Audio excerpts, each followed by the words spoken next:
ഹിന്ദു പുരാണങ്ങളിൽ ധാരാളം വംശങ്ങളെക്കുറിച്ച് പ്രതിപാദിക്കുന്നു. അവയുടെ ഉത്ഭവവും സർവബന്ധങ്ങളും വ്യക്തികളും എല്ലാം വിശദമാക്കുന്നു ഈ വീഡിയോയിലൂടെ.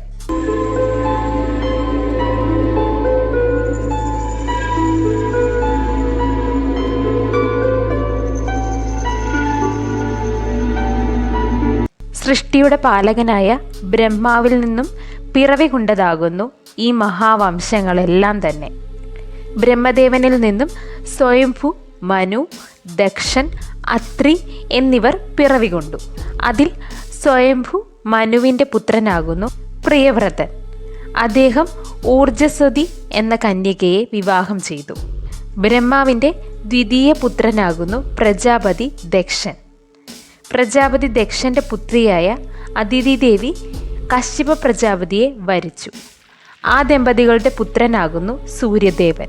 സൂര്യദേവൻ്റെ പുത്രനാകുന്നു 14 മനുക്കളിൽ ഉൾപ്പെടുന്ന ഒരു മനു. അദ്ദേഹത്തിൻ്റെ മകനാകുന്നു ഇക്ഷ്വാകു മഹാരാജാവ്. ഇക്ഷ്വാകു മഹാരാജാവിനാൽ സ്ഥാപിതമായ വംശമാകുന്നു സൂര്യവംശം, അഥവാ സൂര്യകുലമെന്നും ഇക്ഷ്വാകു രാജവംശമെന്നും പറയപ്പെടുന്നു. അതിബൃഹത്തായതും പ്രശസ്തമായതുമായ വംശമാകുന്നു ഇത്. ബ്രഹ്മദേവൻ്റെ മറ്റൊരു പുത്രനായ അത്രി എന്ന പ്രശസ്തനായ അത്രി മഹർഷി, അദ്ദേഹം അനസൂയ എന്ന ദേവാംഗനയെ വിവാഹം ചെയ്തു. അത്രി അനസൂയ ദമ്പതികൾക്ക് ഒരു പുത്രൻ പിറവി കൊണ്ടു. ആ പുത്രനാകുന്നു ചന്ദ്രദേവൻ. ചന്ദ്രദേവൻ ദക്ഷ പ്രജാപതിയുടെ പുത്രിമാരായ നക്ഷത്ര കന്യകകളെ വിവാഹം ചെയ്തു. ചന്ദ്രദേവൻ്റെ പുത്രനാകുന്നു ബുധൻ. അദ്ദേഹം ഇളയെ വിവാഹം ചെയ്തു. ബുധനാൽ സ്ഥാപിതമായ വംശമാകുന്നു പ്രശസ്തവും ബൃഹത്തായതും ശ്രേഷ്ഠകരവുമായ ചന്ദ്രവംശം, അഥവാ ചന്ദ്രകുലം. ബുധൻ്റെ പുത്രനാകുന്നു പുരൂരവസ്. അദ്ദേഹം അപ്സരയായ ഉർവശിയെ വിവാഹം ചെയ്യുകയും അവർക്ക് ആയുസ്, ജയൻ എന്നീ 2 പുത്രന്മാർ പിറവി കൊണ്ടു. അതിൽ പ്രഥമ സന്തതിയായ ആയുസിൻ്റെ പുത്രനാകുന്നു നഹുഷൻ. നഹുഷൻ്റെ പുത്രനാകുന്നു യയാതി. യയാതി ശുക്രപുത്രിയായ ദേവയാനിയെയും വൃഷവർവൻ എന്ന രാജാവിൻ്റെ, അതായത് അസുര രാജാവിൻ്റെ പുത്രിയായ ശർമ്മിഷ്ഠയെയും വിവാഹം ചെയ്തു. അതിൽ യയാതി ദേവയാനി ദമ്പതിമാർക്ക് യദു, തുർവസു എന്നീ പുത്രന്മാർ പിറവി കൊണ്ടു. അതിലെ യദുവിനാൽ യദുകുലവും തുർവസുവിനാൽ യവനവംശവും സ്ഥാപിതമായി. യയാതി ശർമ്മിഷ്ഠമാരിൽ ഭൃഹു, അനുഭൃഹു, പുരു എന്നീ പുത്രന്മാർ പിറവി കൊണ്ടു. അതിൽ ഭൃഹുവിനാൽ ഉയർന്നു വന്ന വംശമാകുന്നു ഭോജവംശം. അവരുടെ ഇളയ സന്തതിയായ പുരുവിനാൽ സ്ഥാപിതമായ വംശമാകുന്നു പുരുവംശം. പുരൂരവസിൻ്റെ ആയുസ്സിനെ കൂടാതെയുള്ള മറ്റൊരു പുത്രനാണ് ജയൻ എന്ന് മേൽ പറഞ്ഞു. അദ്ദേഹത്തിൻ്റെ വംശപരമ്പരയെ വിശദമാക്കുന്നതാണ് ഇനിയും. ജയൻ്റെ പുത്രനാകുന്നു ഗാധി. ഗാധിക്ക് 2 സന്തതികൾ ഉണ്ടായി. അവർ വിശ്വാമിത്ര മഹർഷിയും പിന്നൊന്ന് സത്യവതി എന്ന പുത്രിയുമാകുന്നു. അതിൽ വിശ്വാമിത്രന് അപ്സരസായ മേനകയിൽ ശകുന്തള എന്ന പെൺകുട്ടി പിറന്നു. സത്യവതി ഋജീകൻ എന്നൊരു പുരുഷനെ വിവാഹം ചെയ്തു. ആ ദമ്പതികൾക്ക് ജമദഗ്നി എന്ന ശ്രേഷ്ഠനായ മുനി പിറവി കൊണ്ടു.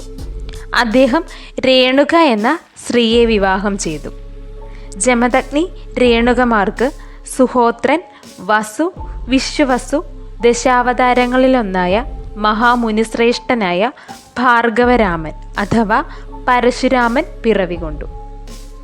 ഇത്രയുമാണ് ജയൻ്റെ വംശപരമ്പര. ഇനിയും ആയുസിൻ്റെ വംശത്തിലെ പുരുവിൻ്റെ വംശമായ പുരുവംശത്തിൻ്റെ തലമുറകളെ വിശദീകരിക്കുന്നു. പുരു കൗസല്യ എന്ന സ്ത്രീയെ വിവാഹം ചെയ്തു. ആ ദമ്പതികൾക്ക് നിലീലൻ എന്ന പുത്രൻ പിറവി കൊണ്ടു. അദ്ദേഹം രഥദന്തി എന്ന സ്ത്രീയെ വിവാഹം ചെയ്തു. ആ ദമ്പതികളുടെ പുത്രനാകുന്നു പ്രശസ്തനായ ദുഷ്യന്തൻ. ദുഷ്യന്തൻ്റെ സന്തതിയാകുന്നു ഭരതൻ. ഭരതൻ പിൽക്കാലത്ത് സുനന്ദ എന്ന സ്ത്രീയെ വിവാഹം ചെയ്തു. അവരുടെ പുത്രനായിരുന്നു ദ്രുമന്യു.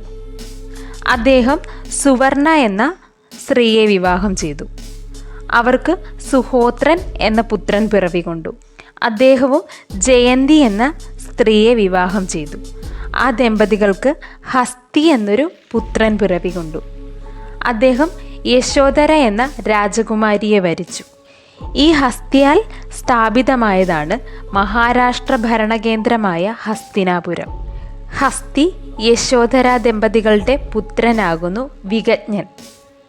അദ്ദേഹം സുനന്ദ എന്ന സ്ത്രീയെ വിവാഹം ചെയ്തു. അവർക്ക് പിറന്ന ശ്രേഷ്ഠപുത്രനാകുന്നു അജമീഠൻ. അദ്ദേഹം അദ്ദേഹത്തിൻ്റെ ദിവ്യശക്തിയാൽ 2000 പുത്രന്മാരെ സൃഷ്ടിച്ചു. അവരുടെ തലമുറകളിൽ ഒരാളാകുന്നു സംവരണൻ. അദ്ദേഹം സൂര്യദേവൻ്റെയും സംജ്ഞാദേവിയുടെയും പുത്രിയായ തപതിയെ വിവാഹം ചെയ്തു. അവർക്ക് കുരു എന്നൊരു പുത്രൻ ജനിച്ചു. അദ്ദേഹം ശുഭാംഗി എന്ന രാജകുമാരിയെ വരിച്ചു. കുരുവിനാൽ സ്ഥാപിതമായ വംശമാകുന്നു കുരുവംശം. കുരുവിൻ്റെ പുത്രനാകുന്നു വിഡൂരഥൻ. അദ്ദേഹം അമൃത എന്ന സ്ത്രീയെ വിവാഹം ചെയ്തു. അവരുടെ പൗത്രൻ എന്നു പേരുള്ള പുത്രൻ്റെ സന്തതിയാകുന്നു പ്രശസ്തനായ പ്രദീപൻ എന്ന മഹാരാജാവ്. അദ്ദേഹത്തിൻ്റെ പത്നിയുടെ നാമവും സുനന്ദ എന്നായിരുന്നു. അവർക്ക് ദേവാഭി, ശന്തനു, ബാൽഹികൻ എന്നീ പേരുള്ള പുത്രന്മാർ പിറവികൊണ്ടു. അതിൽ ശന്തനു മാത്രമേ വിവാഹിതനായിരുന്നുള്ളൂ. അദ്ദേഹം ഗംഗാദേവി, സത്യവതി എന്നിവരെ വിവാഹം ചെയ്തു. അതിൽ ഗംഗയിൽ ദേവവ്രതൻ എന്ന ഭീഷ്മരും സത്യവതിയിൽ ചിത്രാംഗതനും വിചിത്രവീര്യനും പിറവികൊണ്ടു. ആ പുത്രന്മാരിൽ വിചിത്രവീര്യൻ അംബാലിക, അംബിക എന്നിവരെ വിവാഹം ചെയ്തു. അംബാലികയ്ക്ക് പാണ്ഡുവും അംബികയ്ക്ക് ധൃതരാഷ്ട്രം പിറവികൊണ്ടു. ധൃതരാഷ്ട്രർ ഗാന്ധാരിയെ വിവാഹം ചെയ്തു. അതിൽ 101 സന്തതികൾ ജന്മം കൊണ്ടു. പാണ്ഡു കുന്തിയെയും മാദ്രിയെയും വിവാഹം ചെയ്തു. കുന്തിക്ക് യുധിഷ്ഠിരൻ, ഭീമൻ, അർജുനൻ എന്നീ പുത്രന്മാർ പ്രാപ്തമായി. മാദ്രിക്ക് നകുലൻ, സഹദേവൻ എന്നീ പുത്രന്മാരും പ്രാപ്തമായി. യുധിഷ്ഠിരന് പാഞ്ചാലിയിൽ പ്രതിവിന്ധ്യനും ദേവകിയിൽ യൗധേയനും പിറന്നു. ഭീമന് പാഞ്ചാലിയിൽ സുതസോമനും ബലന്ധരയിൽ ധർമ്മതാത്രനും ഹിഡുംബിയിൽ ഘടോത്കചനും പിറന്നു. ഘടോത്കചൻ്റെ പത്നിയാകുന്നു അഹിലാവതി. ആ ദമ്പതികളുടെ പുത്രനായിരുന്നു ബാർബറികൻ. കുന്തിയുടെ 3ാമത്തെ പുത്രനായ അർജുനന് പാഞ്ചാലിയിൽ ശ്രുതസോമൻ എന്ന പുത്രനും സുഭദ്രയിൽ അഭിമന്യുവും ജനിച്ചു. അഭിമന്യു വിരാട രാജകുമാരിയായ ഉത്തരയെ വരിച്ചു. അവർക്ക് പരിഷിത്ത് എന്നൊരു പുത്രൻ പിറവികൊണ്ടു. പരിഷിത്ത് മഹാരാജാവ് മദ്രാവതി എന്നൊരു രാജകുമാരിയെ വിവാഹം ചെയ്തു. ആ ദമ്പതിമാർക്ക് ജനമേജയൻ, ശ്രുതസേനൻ, ഉഗ്രസേനൻ, ഭീമസേനൻ എന്നീ പുത്രന്മാരും പിറവികൊണ്ടു. ഇനി അർജുനൻ്റെ 3ാമത്തെ പത്നിയായിരുന്നു ഉലൂബി.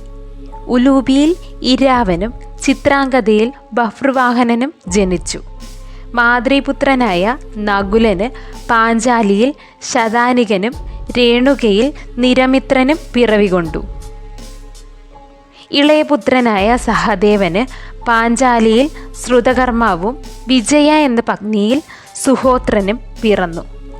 ഇവയൊക്കെയാണ് പ്രധാന വംശങ്ങളും അതിലെ ആളുകളും.